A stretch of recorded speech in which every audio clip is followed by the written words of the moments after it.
Qinghai early on Saturday, the United States Geological Survey (USGS) said.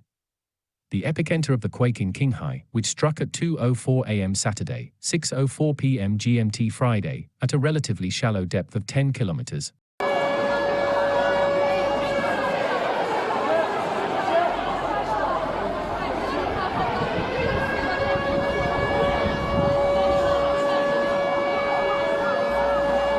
(6 miles), was located about 400 kilometers southwest of the city of Xining, U.S. seismologists said.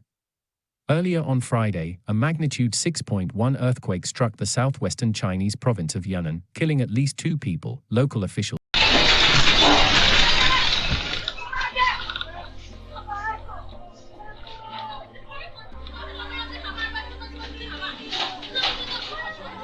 Seismologists said.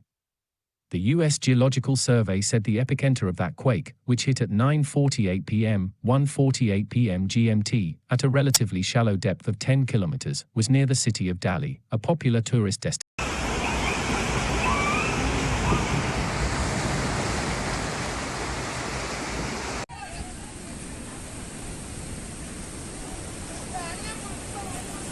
destination.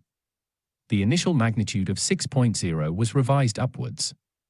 2 people were confirmed dead after the earthquake in the mountainous province, local officials said in a statement in the early hours of Saturday, adding that at least 17 others had been injured and were receiving treatment.